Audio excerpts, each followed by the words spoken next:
que vivia entre o povo de Israel, a sua linhagem está registrada na introdução do Evangelho de Mateus e no capítulo 3. Isso tudo aí nós vemos, né?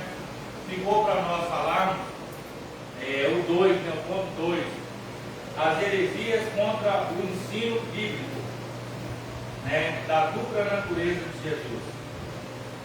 Quem foi Nestório? Ele foi bispo de Constantinopla entre 428 a 431.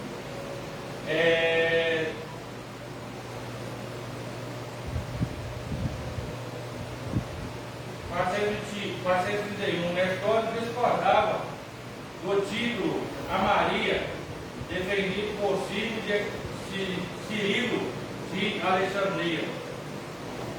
Mãe de Deus, em grego, Deus, ele sugeriu receptora de Deus, ou Cristóforo, mãe de Cristo. Sim, Maria é a mãe de Jesus humano. A não mãe de Deus, visto que Deus é eterno. A expressão adotada por Cirilo era uma contradição em si mesmo, embora a posição de Nestório fosse bíblica e teologicamente correta. A popularidade do termo mãe de Deus de Cirilo impediu o êxito do termo e da explicação de Nestório. A preocupação dele era menos com a maiolatria e mais com as ideias do arianismo. Na visão da igreja, Maria é a mãe de Deus? O que vocês acham? Não. Na sua visão, não. Na sua visão, a mãe de Jesus. E aí, vamos lá, quem mais? Vai lá, mãe de Jesus, né? Dona Sandra, mãe de Jesus, evangelista, mãe de Jesus. Porque Deus, ele é um ser infinito, né? Incriável, e que, entre aspas, possivelmente poderia ter uma relação com mulher, para ter os genótipos, né? Para ter o gene ali, o DNA, né? De ambos, mas era a mãe de Jesus, né? Embora que Jesus fosse declarado o Filho de Deus, para que a igreja, o povo, pudesse entender quem era Jesus, né? Então Maria não era a mãe de Deus, mas era a mãe do Filho de Deus, que é Jesus, né? E quanto a esse âmbito dele ser Deus na terra, domingo passado nós falamos muito sobre isso, né? Sobre os atributos que Jesus não tinha, e que muitos pastores, até mesmo crentes, né? Vamos dizer, vou entender isso aí. Muitos crentes e até mesmo muitos pastores acreditam que Jesus, ele era Deus aqui na terra. E eu deixei claro para a igreja que coloquei alguns pontos, o evangelista não estava aqui, talvez ele pode discordar desses pontos meus, que Jesus, ele não era Deus aqui na terra. Concorda ou discorda? Não pode colocar o ponto de vista do senhor, né? Porque eu coloquei aqui, que ele, despojando da sua glória, ele deixa todo o seu cargo de Deus. Porque ficava estranho, né, irmão? Você imagina? Jesus, a Bíblia fala que Deus enviou seu Filho unigênito para que todo aquele que nele crê não pereça, mas tenha a vida eterna. Ele despojando da sua glória, mesmo sendo Deus, não querendo ser igual a Deus ou acima de Deus. Então, ou seja, ele colocou no patamar: eu quero ser humano, disposto a sofrer as mesmas tentações, os mesmos desejos que o humano tem. Porque se ele fosse Deus aqui na terra, com todos os atributos direcionados a Deus, era muito fácil a gente querer colocar a culpa em Deus, né? Às vezes a gente cede essa tentação. Vou usar uma tentação aqui, quer ver? Me ajuda aí a pensar numa tentação.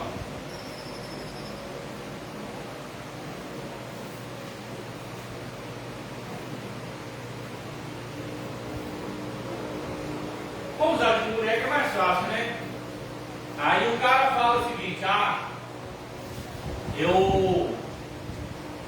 eu caí porque a mulher tentava demais e eu não resisti. Eu não resisti e caí em tentação. Aí chegasse lá no céu, né? Seria fácil, né? Quando Deus falava o seguinte: não, Jesus suportou todas essas coisas. Mas ele era Deus, né? Então aí você podia colocar uma culpa, né? Ele, como Deus, ele poderia resistir. Mas nós humanos não tem como resistir. Por isso que ele despoja de sua glória. Para que os mesmos desejos carnal que nós temos aqui, ele também teve. Só que ele resistiu. Então aquilo era para nós termos como exemplo. E se ele pode resistir, nós também podemos. É uma escolha nossa. Porque a Bíblia diz: resistir o diabo e ele a chegarmos a Deus e ele se achega a nós. Agora, enquanto eu der alimento para a minha carne, o que vai acontecer? O que vai acontecer? Só na carne, e ela vai ficando mais forte. E com isso, eu vou matando o espírito. Quando eu assusto, olha como é que é, irmãos. Vou dar um exemplo aqui. Às vezes a pessoa vem numa igreja, está na igreja, aí às vezes é aquela pessoa que está na igreja desde pequeno, criada na igreja, ou até mesmo recém-convertido, busca a presença de Deus. Aí ele começa, está na igreja, ele começa a dar lugar à cara. Olha como é que é. Começa a falar mal do irmão, falar mal do outro, dá uma escapulitinha lá fora, vai outra vez escapole, e por isso ele vai alimentando a carne e o espírito vai ficando fraco. Porque já não lê mais a Bíblia, já não ora mais, né? Prefere estar no meio do ímpio do que no meio dos servos de Deus, e por isso vai alimentando. Quando assusta, o espírito já morreu. Lógico que o espírito morre, né? Mas dentro da gente ele se afasta. Aí o que acontece? A nossa carne quer estar na presença de Deus? O que vocês acham? Não quer. Aí o que faz? Vaza. Aí quando está lá no mundo, no pecado, de quem é a culpa? Vamos ver se vocês adivinham. De quem é a culpa?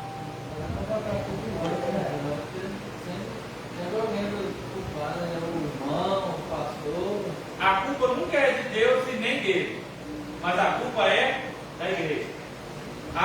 O irmão tal, olha esse grano, me olhava diferente, me tratava assim, fazia assim, mas nunca vai assumir que eu não tive liberdade de chegar, conversar, de dialogar, de me unir com os irmãos, de fortificar o meu espírito, de orar mais, de buscar, de pedir revelação da parte de Deus. Aí quando cai, eu tenho que achar que parar com o pedaço santo, que me olhou meio atravessado. A culpa é do Sandrinho, que chegou na igreja, parece que está brigado comigo, uma apertou minha mão, me deu um abraço caloroso. Aí a gente começa a achar culpado. Por isso que eu estou dizendo que a natureza de Jesus, olha só como é que é.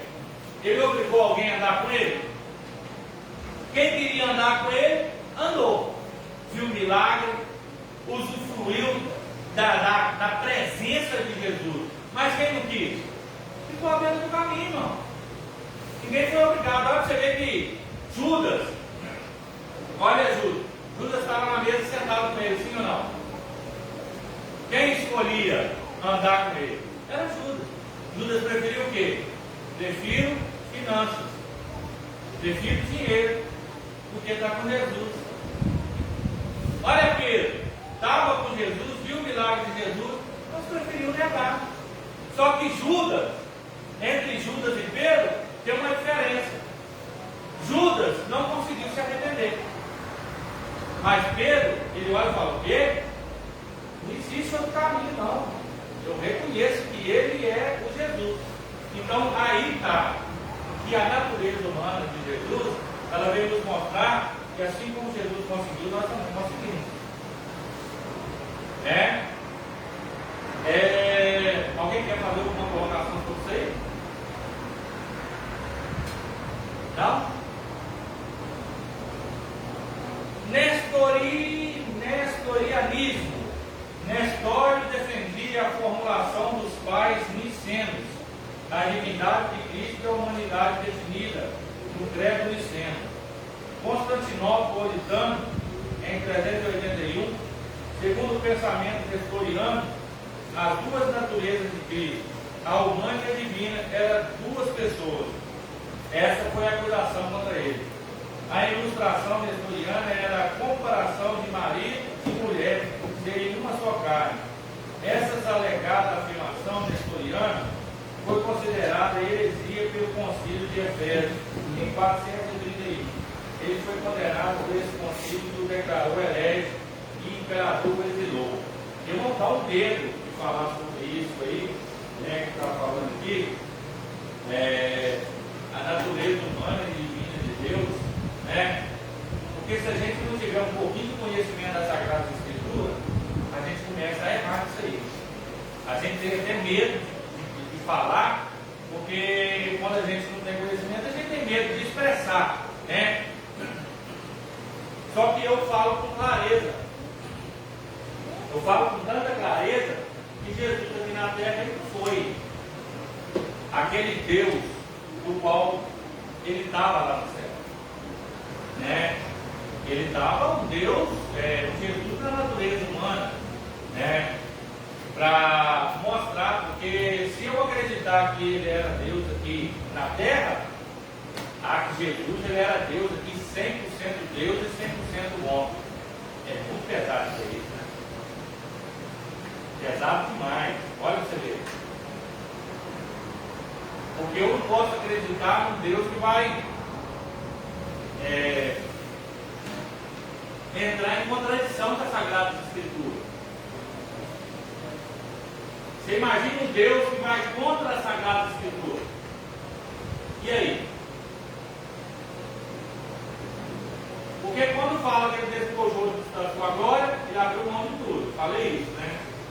Abriu mão de ser Deus. Quando eu falo dos atributos divinos, da onisciência, onipresença e onipotência, Jesus não tinha.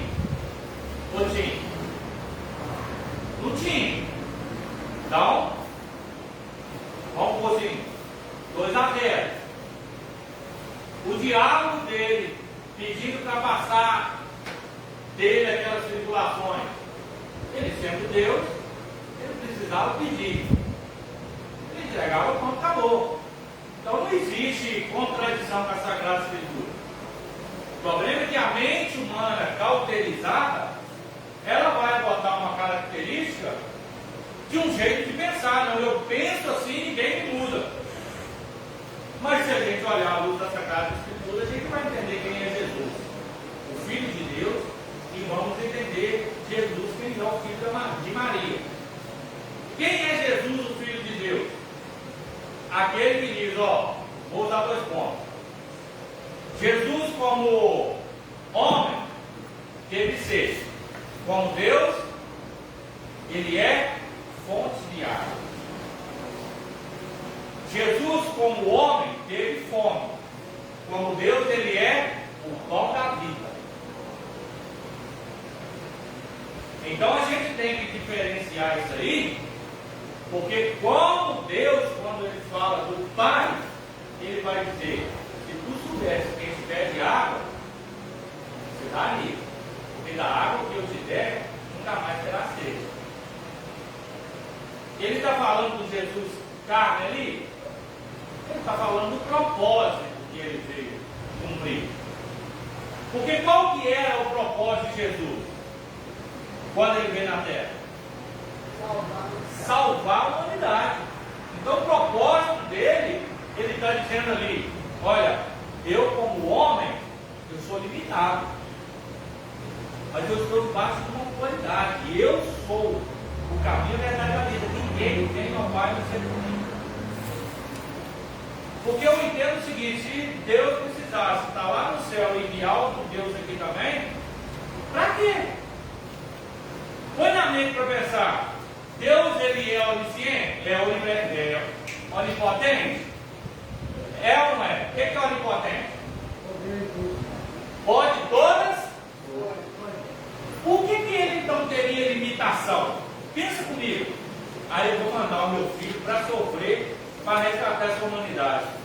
Ué, mas ele não poderia salvar a humanidade sem precisar enviar o filho? Sim ou não? Mas o que Jesus fala? Para que todo aquele que nele crê não pereça, mas tenha vida eterna. Por que nele crê? Porque é muito fácil se Deus chegar hoje e falar o seguinte: Margarida, pode dar Deus do mundo, para estar salvo. Ó, bom demais, não é? Só que ele precisava colocar um modelo na terra, para que a pessoa olhasse, olha só, olhasse, lá em Isaías vai falar o seguinte: não tinha beleza, não tinha formosura, ninguém dava nada por ele, mas quando creram, opa, aí a graça chegou. Agora é muito fácil.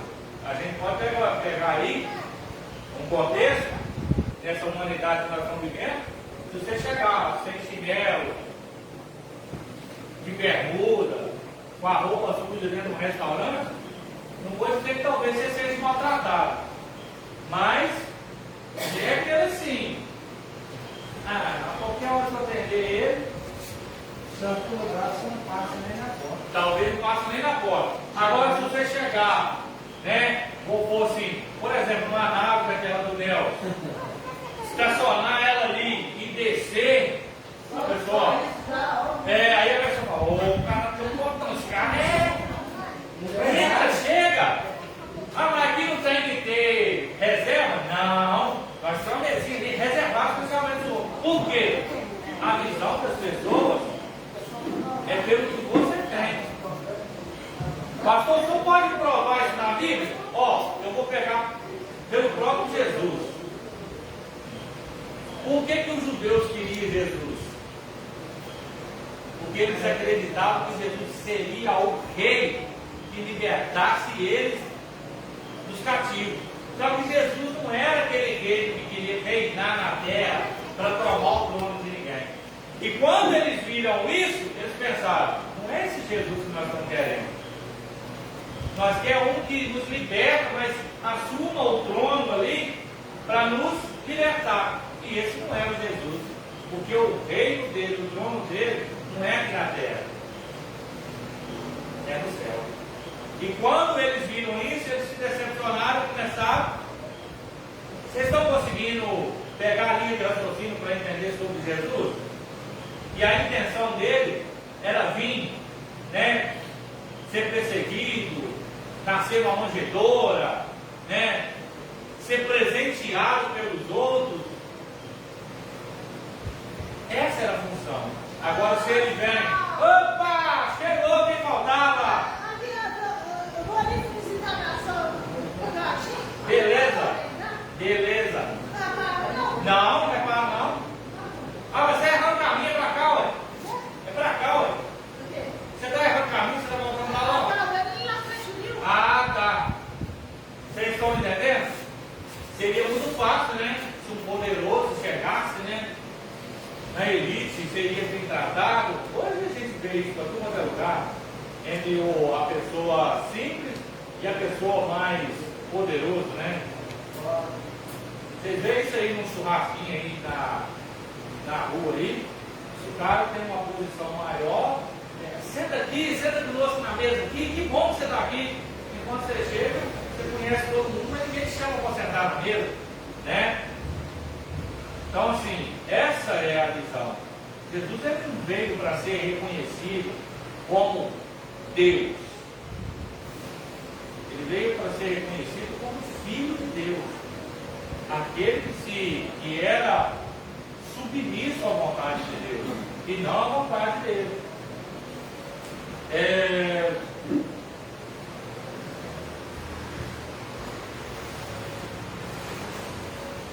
Monofisismo, o termo de duas palavras gregas, monos, único, e plis, natureza. Seu principal expoente foi Eutico, também conhecido como Eutico. Essa doutrina afirma que as duas naturezas de Cristo são fundidas em uma só natureza, amalgamada. Por que ele não põe a reta? Não importa. Amalgamada. O sentido de amalgamar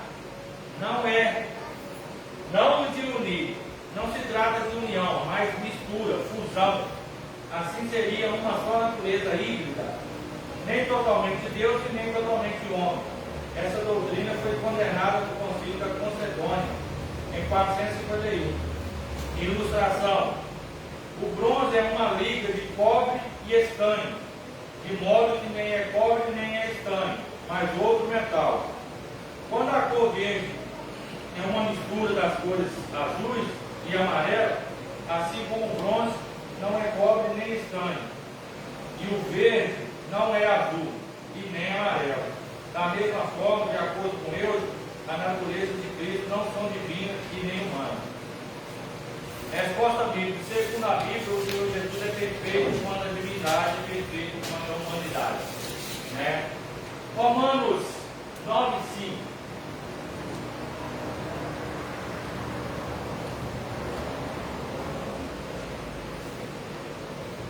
Dos quais são os pais, e dos quais é Cristo segundo a carne, o qual é sobre todos.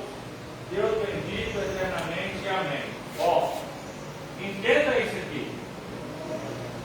Dos quais são os pais, e dos quais é Cristo. Tem que inventar, colocar coisa.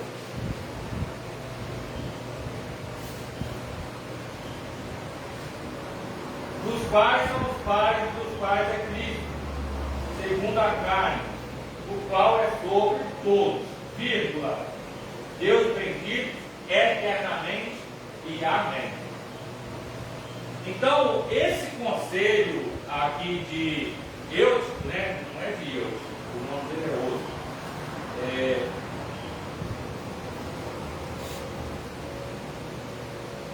É Eutico mesmo. É que Jesus era uma fusão, né? Quem assistiu o Super Saiyajin aqui, Dragon Ball Z, quando eles fazem uma fusão, né? E eles fazem fusão, né? Eles unem os dedos ali e se transformam numa só. Então, segundo eu, houve ali uma fusão, né? De Jesus e Deus, aonde habita Deus e Jesus humano do mesmo jeito. E essa teoria foi condenada, né? Por quê? O que nós estamos falando aqui é que Jesus era o Filho de Deus, é inevitável, certo? Só que quando ele estava aqui durante o período que ele viveu aqui, de 33 anos, ele era o quê? Humano, totalmente humano, mas cumprindo a vontade de Deus. Porque, irmãos, eu ainda quero frisar, porque de repente alguns irmãos ainda estão na dúvida. Ele era humano cumprindo a vontade de quem? Deus. Isso é bíblico? Tem certeza? Sim. Nós vamos comer tudo. Eu tenho quase. Não, mas pois é normal. É normal. Calma que nós vamos esclarecer. Você falou de mencionar ele mais no início, quando ele estava já não aguentando mais a dor, o fato dele ser castigado, que fala, contudo que não cumpra a minha vontade, mas a vontade. É isso aí. Ou seja, isso mostra que ele está dizendo: eu estou cumprindo meu lado humano. E nesse lado humano eu não estou suportando o peso. Olha o que Jesus está dizendo, irmão. Não é difícil entender, ele está dizendo: eu não estou aguentando essa carga. Irmão, por isso que eu falo. Às vezes a gente, como pastor, né, eu falo pastor porque a carga maior é sobre o pastor. Muita luta, muita prova, e tem que segurar muito peso. E às vezes a gente fala o seguinte: eu não estou aguentando, estou com vontade de entregar, de não continuar mais. Então isso é normal. Você, como crente também, do que a luta tiver mais rápido, com vontade de abandonar tudo, isso é normal. Você não aguentar, mas também é normal você dizer para Deus: Deus, eu não estou aguentando. Mas não permito que se cumpra a minha vontade, mas cumpra a vontade do Senhor. Olha o exemplo que Jesus está dando. Você pode sentir o peso da dor. Você pode sentir o peso do abandono. Você pode sentir o peso da traição. Você pode sentir o peso das pessoas virar as costas para você. Você pode sentir o peso do não reconhecimento. Você pode sentir o peso da ansiedade. Mas você não pode se entregar. Então ele está mostrando aqui, quando eu olho os comentaristas, assim, a gente fica olhando. Eu preciso entender categoricamente quem é Jesus e quem é Deus. Se eu entender quem é Jesus e quem é Deus, eu vou conseguir prosseguir no cristianismo suave. Porque eu não vou precisar mentir para ninguém a respeito de Jesus, né? Porque quando eu falo da onisciência, olha só, é um atributo de Deus a onisciência, né? Vocês sabem disso, que a onisciência é um atributo de Deus que não foi destinado a mais ninguém. Se Jesus tivesse onisciência, no momento que ele estava cá atendendo cá, ele estava atendendo Lázaro lá. Não é? Quando fala da onisciência, se ele era Deus e tinha onisciência, e quando ele estava atendendo lá, ele estava cá também. Não estava decepcionando nem Marta, nem Maria, nem Lázaro. Não é verdade? Então ele não tinha. Por isso que eu quero frisar isso aí, para vocês colocar isso na mente. Jesus, quando estava na terra, ele foi 100% bom. O que tinha de Deus nele? A vontade de fazer a vontade de Deus inquestionável. E a obediência em tudo. Tirando isso, ele era o Jesus normal. Era aquele Jesus que ele tinha fome, irmão. A Bíblia fala que ele teve fome. Deus precisa de pão para se alimentar? Precisa? Deus, ele precisa de água para matar a sua sede? Precisa. Cansado. Eu mais a Ludmilla estava conversando isso ontem à noite. Eu falei que nós vivemos num mundo injusto. Porque a gente trabalha 6 dias por semana e descansa 1. A gente tinha que trabalhar 3 dias e meio e descansar 3 dias e meio.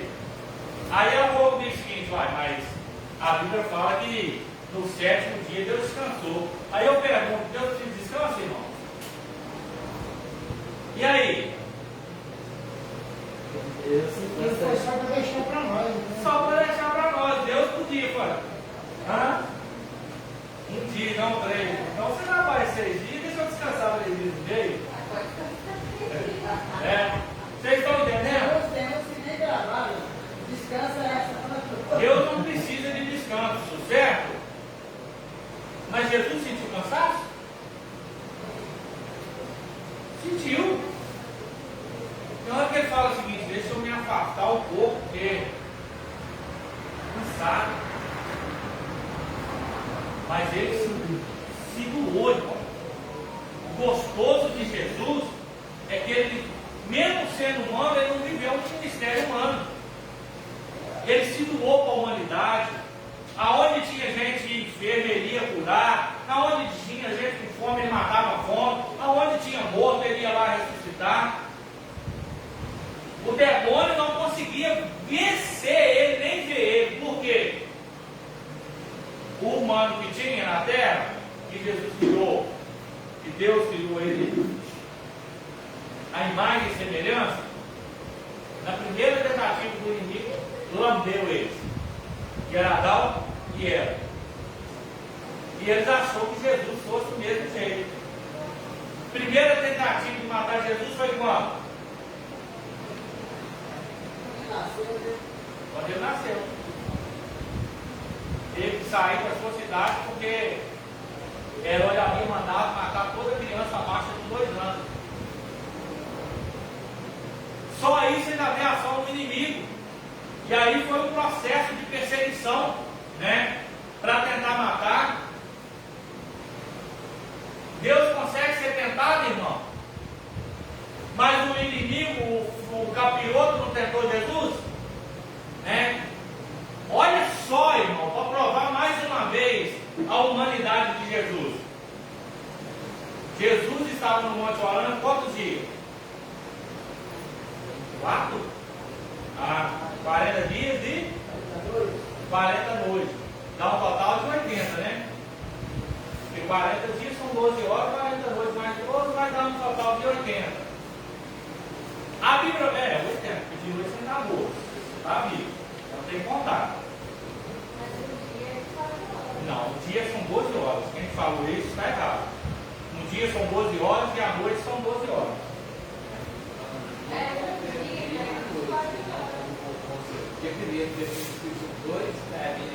Mas o dia do cristianismo é pôr do sol. 12 horas. O dia que te bateu. Então vamos lá, vamos nessa vibe aí então. Mas a Bíblia vai dizer que ele teve o quê? Fome. Lá no monte ele teve fome.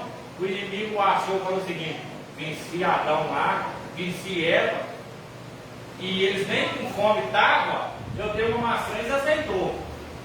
Então imagina Jesus, que está ali 40 dias, né, e 40 noites, que ainda vai falar 40 dias e 40 noites. Já está frisando para ninguém falar, que nem a Ludmilla. O dia. Não, já frisou lá na Bíblia, 40 dias e 40 noites. O inimigo chega e fala: se eu venci Adão e Eva com uma maçã e olha que eles tinham de tudo lá e nem com fome tá, imagina ele. Aí oferece, você está com fome, senhor?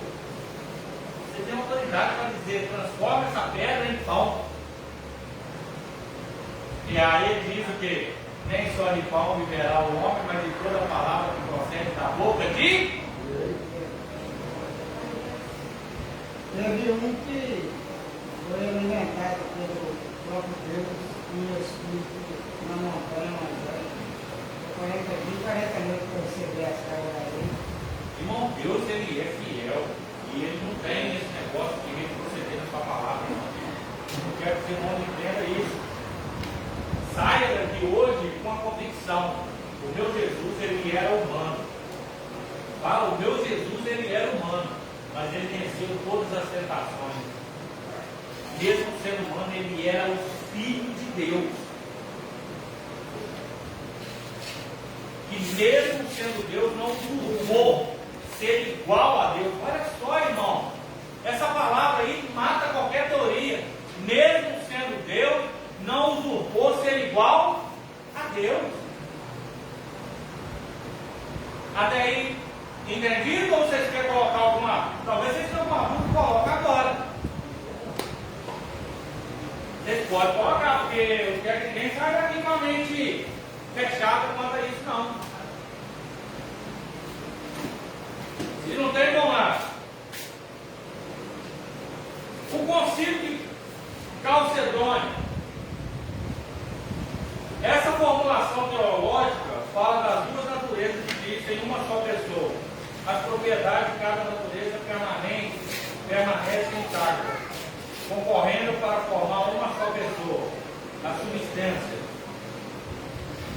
não dividida ou separada em duas pessoas, mas um só, e mesmo o Filho unigênito, Deus Verbo, Jesus Cristo, Senhor. A encarnação do Verbo não é uma conversão ou transmutação de Deus em um homem, e nem de homem em Deus. A distinção é precisa entre natureza e pessoa, diz o documento. A união dessas duas naturezas é permanente com o resultado da encarnação. O documento é uma interpretação precisa das Escrituras. O perigo dessas heresias na atualidade é o monofisita, quando a doutrina monofisita foi rejeitada juntamente com o nestorianismo, houve a reação Jacob Baradeus, o dedo minúsculo, né? O monte Sírio liderou o grupo monofisista e preservou a tradição sírio-monofisista, conhecida como a tradição jacobita. Ele e seus seguidores rejeitaram a decisão do concílio de Calcedônia. Quem são eles hoje? São as igrejas ortodoxas, coptas, armênia, abissínia e jacobitas. É importante conhecer a cristologia dessa tradição cristã e saber como responder seus questionamentos. E, sobretudo, conservar a fé em Jesus, o Deus que fez homem, o Emmanuel, Deus conosco, o Deus que se manifestou em carne. Interessante essa afirmação aí. Qual é o nome de Jesus? Emmanuel quer dizer o quê? Aí você pode dizer, ué, você está tendo uma contradição aí. Se o senhor falou que Jesus aqui na terra ele era 100% homem e ele tinha deixado a sua autoridade como Deus, o seu poder como Deus. Aí como explicar isso aí então? Característica, né? Característica de Deus. Característica de Deus. E aí? Evangelista? É isso aí para mim. É fácil. Eu sou pastor da igreja, né? Mas se ele tem uma festividade para mim ir e eu não posso ir, eu falo o seguinte, eu vou mandar o meu representante. O meu representante, qualquer decisão que ele tomar, é a minha decisão. Porque vai dizer ali, Emmanuel, Deus com... O nome dele já diz, Emmanuel, Deus conosco. Ou seja, ele está incluso. Ele é um representante direto de Deus. Isso é inevitável, não tem erro. Portanto, que quando eu falo de representante, eu estou dizendo o seguinte: se eu não estiver presente, que Deus está falando, que qualquer decisão que o evangelista tomar, é a minha decisão. Porque ele é o meu representante direto. Quando eu falo para a igreja o seguinte, eu não vou poder ir, mas vai me representar. Vocês vão estar lá representando a Igreja Batista Nova Aliança. Por isso que há essa palavra, Emmanuel, que quer dizer Deus conosco.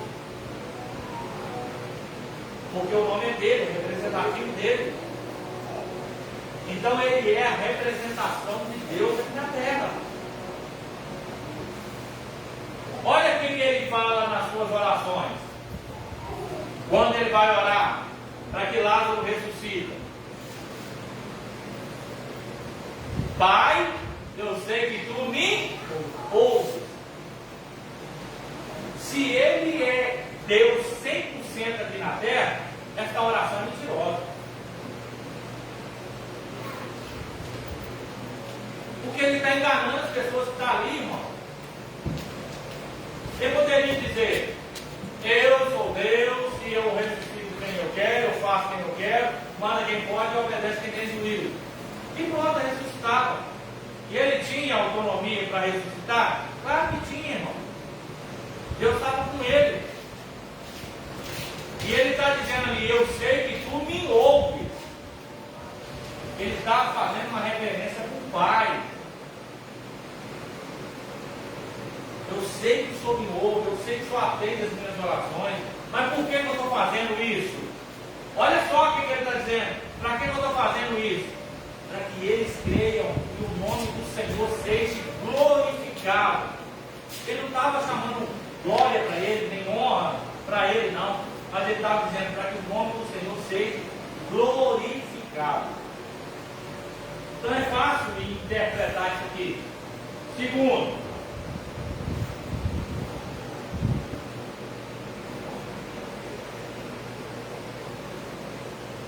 o gnosticismo, do verbo grego geno, significa esvaziar. Doutrina gnóstica afirma que Jesus, enquanto esteve na terra, esvaziou a si mesma dos atributos divinos. São duas linhas principais. O verbo possuía os atributos divinos, mas escolheu não usar. E as prerrogativas da deidade foram usadas, mas na submissão do Pai, na direção do Espírito Santo. Entendemos que sem atributos divinos, Jesus é menos que Deus. O Kairos é o esvaziamento de Cristo. Isso foi uma condição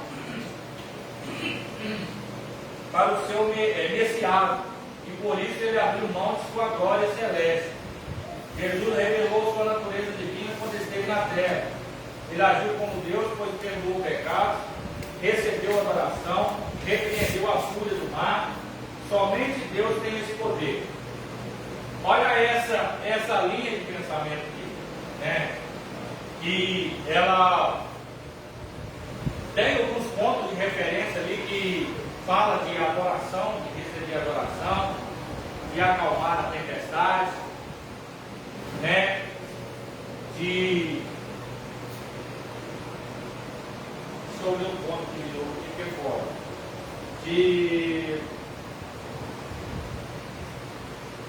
Ele agiu como Deus, depois perdoou o pecado, recebeu a adoração, repreendeu a fúria do mar. Somente Deus tem esse poder, né? E claro, a Bíblia também fala, foi dada a Jesus a autoridade. E o interessante é que quando a gente pega esses pontos ali, vai falar o seguinte: repreendeu o mar. Nós conseguimos repreender o mar se ele estiver revoltado? O que vocês acham? Se tiver muita fé. Tá? Só se tiver muita fé. Se tiver muita fé, o que vocês acham? Ótimo. Olha o que Jesus disse para os seus discípulos. Pai, por que vocês falam maravilhoso isso que eu falo? Se creres, vocês podem beber alguma coisa mortífera, pode dizer para esse monte, sai daqui, vai para lá, pode pisar de serpente, nada vai acontecer. Por quê? É princípio da obediência, é princípio de buscar fazer a vontade de Deus. Aquele que se abstém do pecado, ele vai vivenciar o extraordinário de Deus. Quando eu olho para essa questão aqui de perdoar pecado, olha o que Jesus diz. Qual que é melhor dizer? Levanta e anda ou perdoados são os seus pecados? Qual que é mais fácil de dizer? Ele está dizendo, é mais fácil que você levanta e anda. Porque perdoar os pecados cai um peso muito grande. Mas ele tinha autoridade e autonomia para isso? Tinha. Quando eu olho que ele despojou da sua glória, perdoar pecado, por exemplo, num patamar de cura e de trem aí, tem peso, né? Mas ele podia. Porque até, por exemplo, ele estava andando ali em conformidade com a palavra de Deus, obedecia a Deus em tudo, né? Ia para o monte orar, pregava o Evangelho, fazia tudo conforme a vontade de Deus. E não errou nem na linha, não saiu fora da linha. Então Deus estava assistindo ele de tudo. Você acha que Deus estava feliz com o sofrimento de Jesus aqui, do que ele estava passando? Eu acho que não, irmão. Estava feliz com isso não. Imagina que ele dava o primeiro para os outros, não virava as costas para ele, curava. Porque hoje é mais fácil abraçar o pecado, hein, do que ter uma vida de intimidade com Deus.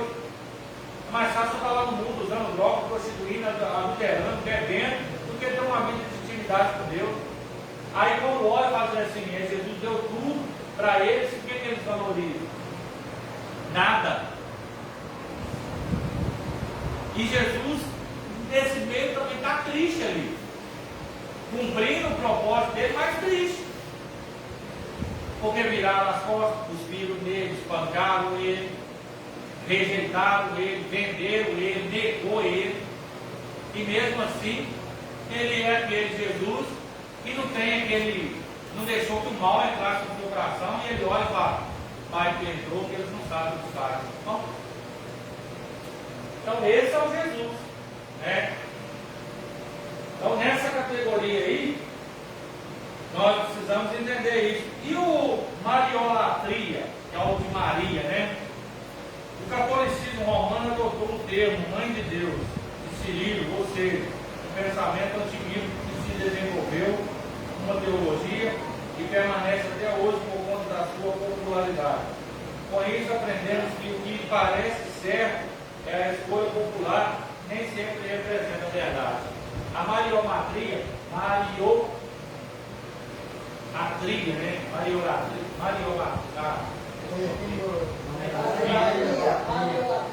mariolatria, né? É a idolatria, né? E a heresia que Maria é a mãe de Deus. Irmão, vamos colocar as coisas no devido lugar. Maria não é a mãe de Deus, ela é a mãe de Jesus.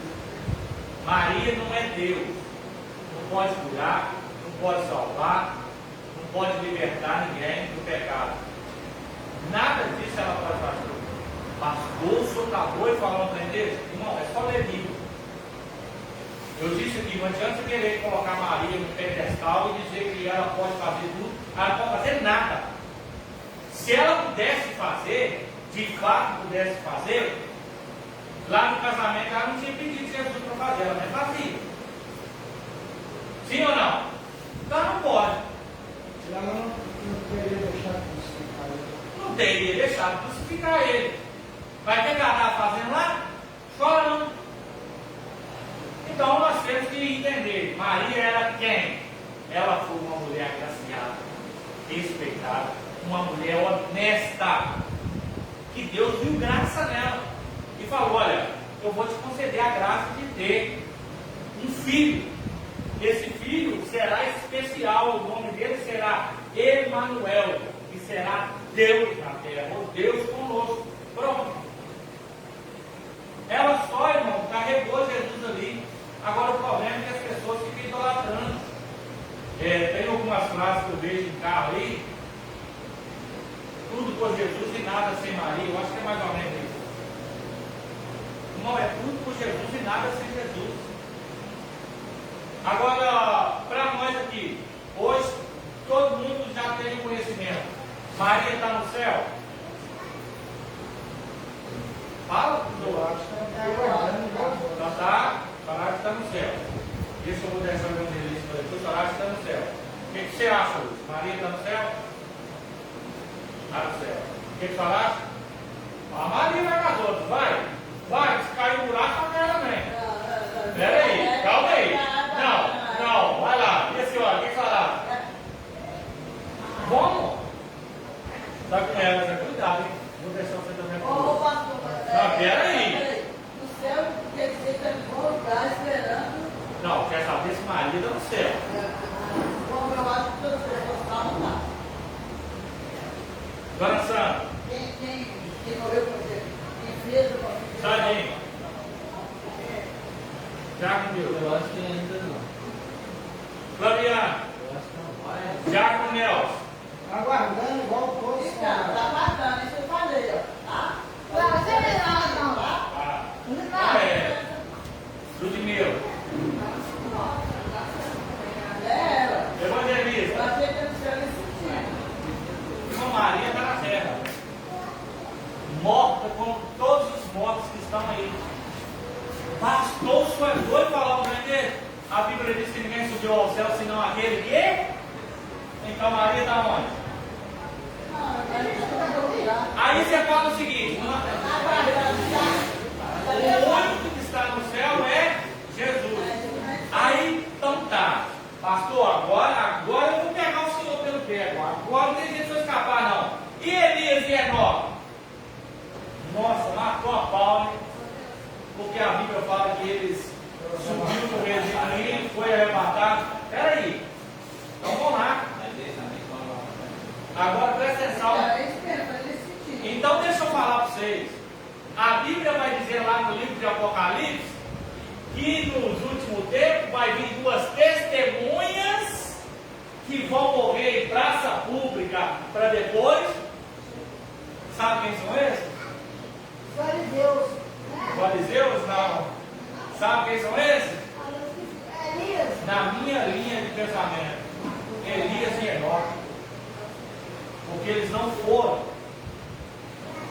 Aí você pode querer me pegar mais ainda. Fala, pastor, agora eu peguei o senhor. Porque o ladrão da cruz.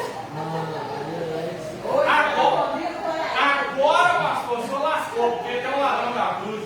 Jesus disse: hoje mesmo estarás comigo no paraíso. E agora, pastor, você tem explicação para isso? O paraíso não é o céu. O paraíso é um lugar onde aqueles que vão aguardar a volta de Jesus. isso eu falei, cara.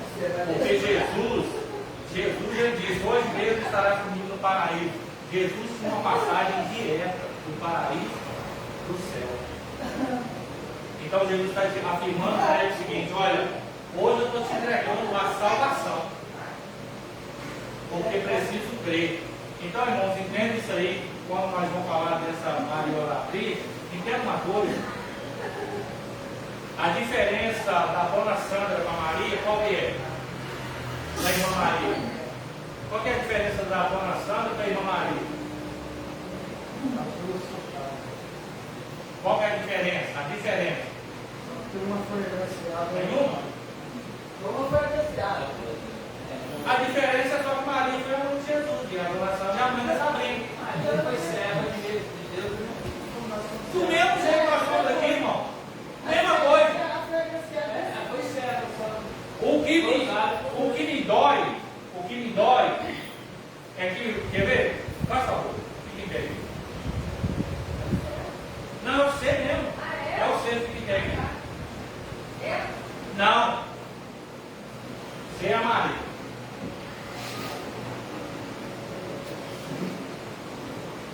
Vem cá, meu Deus.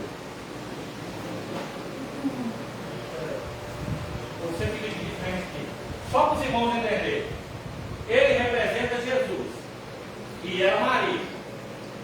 Eu sou aquele que intercedia por Maria, mas não intercedia para Jesus.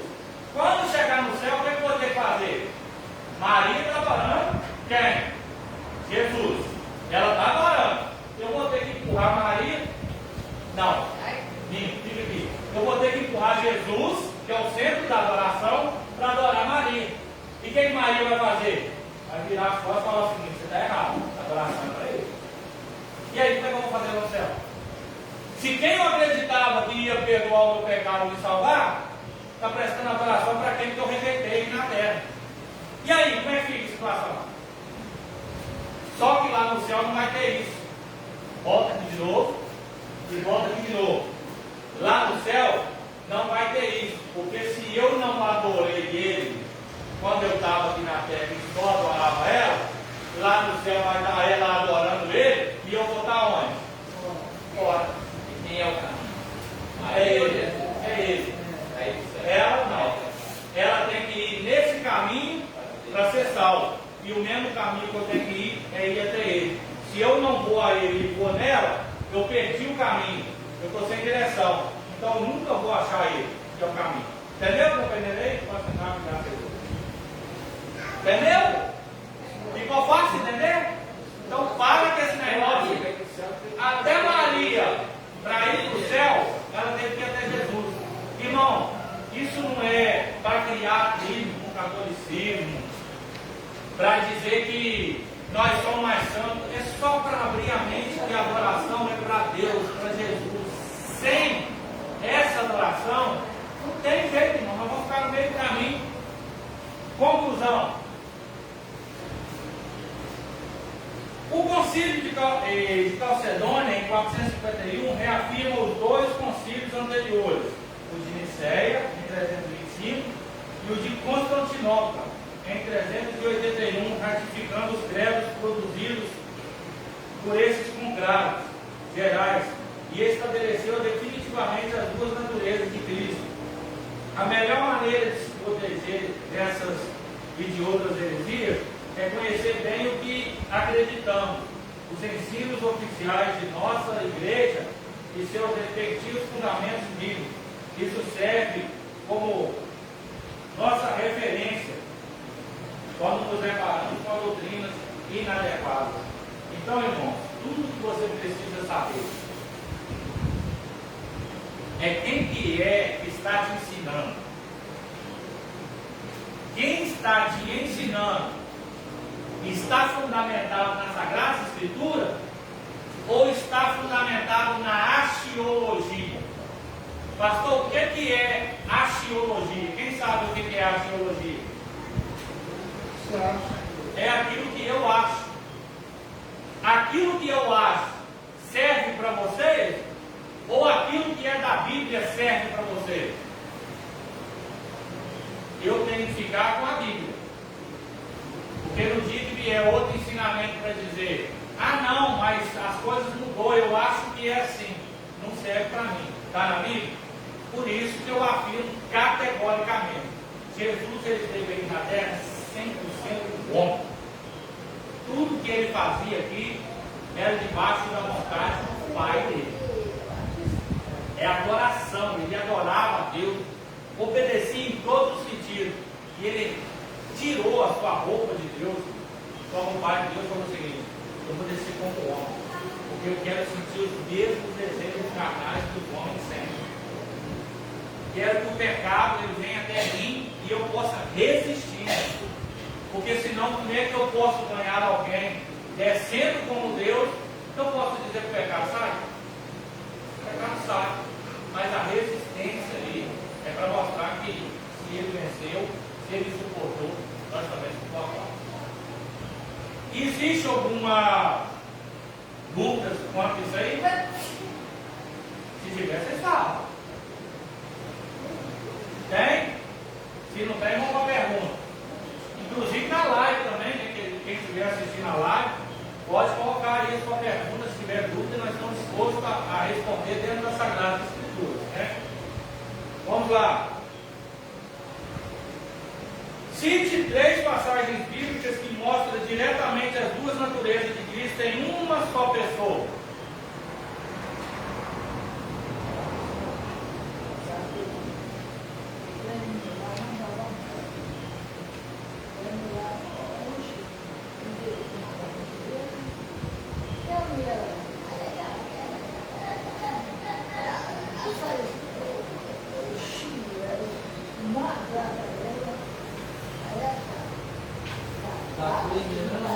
Claro? Cita a passagem para mim. Eu não tenho que estar assim. A passagem. Livro, capítulo e versículo. Dentro do que está aí. Olha aí na leitura diária, vocês verem. Aí tem vários. Ó, Mateus 1, 23, né? As duas naturezas de Jesus reveladas na expressão Emmanuel. O Senhor Jesus possui a natureza humana e divina em sua pessoa, Filipenses 2, 5, 8, né? Vamos lá. Qual o pensamento nestoriano sobre as duas naturezas de Cristo?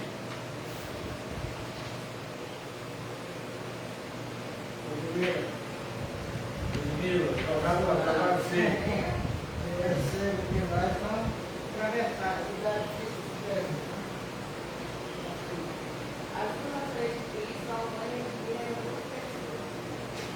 Humano e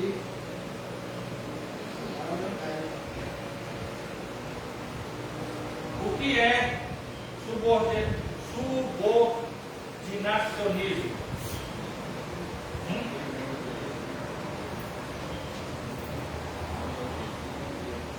Ué, rapaz, o vento soprou a folha.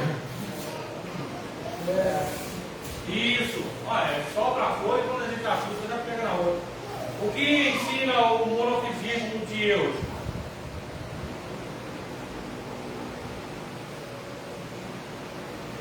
O que eles ensinam?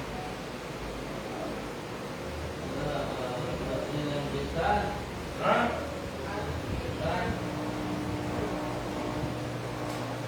Não, vamos lá. Essa doutrina afirma que as duas naturezas de Cristo são fundidas em uma só natureza, amalgamadas. Fundidas é o que eu falei do Super Saiyajin, né? Quais os ramos do cristianismo não conhecem o credo de Calcedônia e mantêm ainda o monofismo de Deus?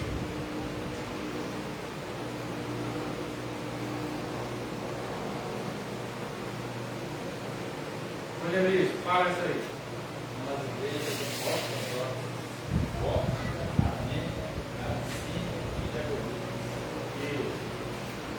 Mostre como Jesus agiu como Deus estando na terra.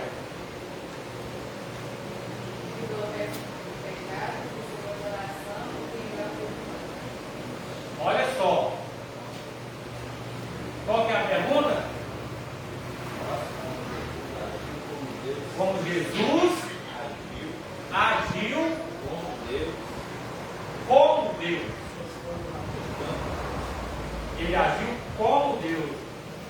Até a revista ela coloca. Poderia colocar, né? Agiu como Deus. Entendeu? Quem vai responder essa aí?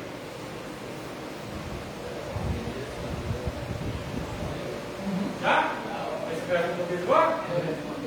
Responde de novo então.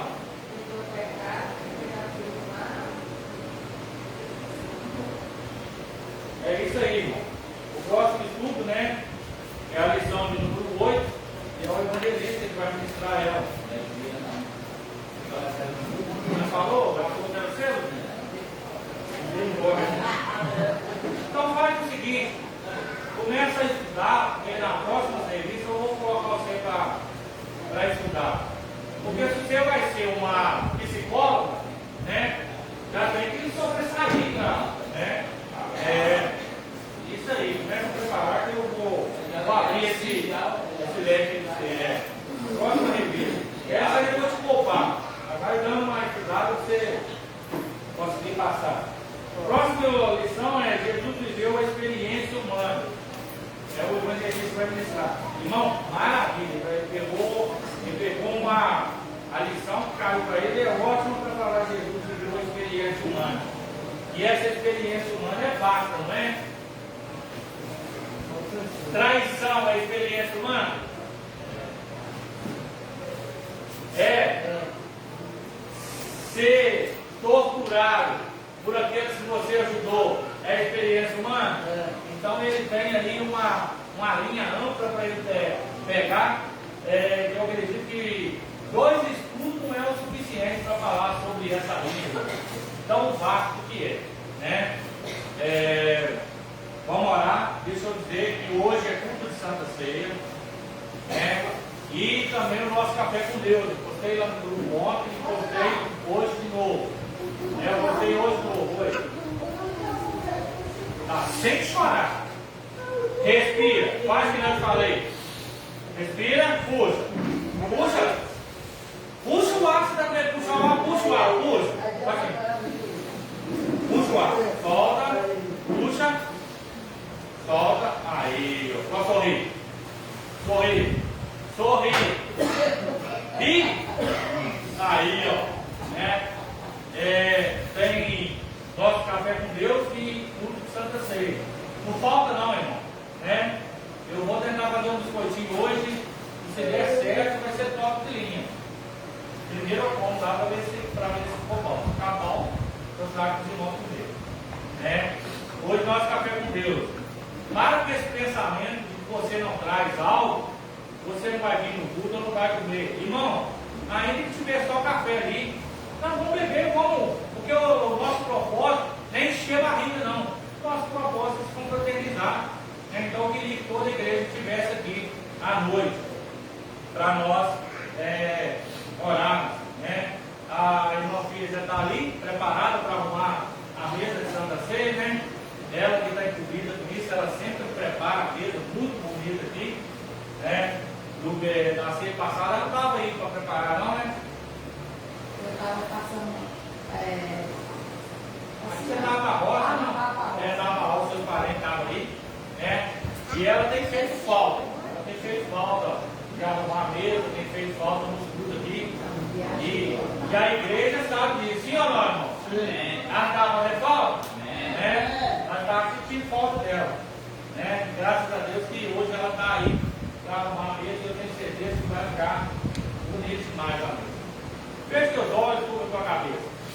Senhor meu Deus, nesta manhã, pode falar. Tá certo, obrigado, tá? Dona Sandra, só não me lembrou. Fiz falta. 14 presentes. Eu acho que o diácono João está da roça. Eu acho.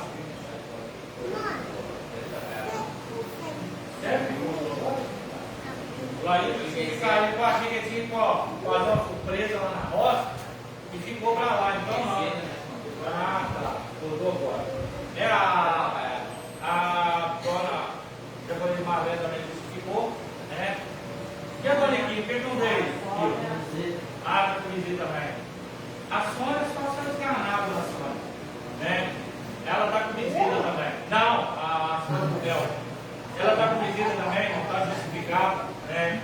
Ela está lá, quando a filha dela vem, então ela tem que dar assistência lá. Eu entendo isso perfeitamente, né? A dona Sônia, ela sempre justifica. Pastor, hoje não dá para mim ir, estou com visita. E tem uma irmã, eu acho que é irmã ou tia dela? Minha tia. Tia, né? Que está lá também. Inclusive, essa tia dela,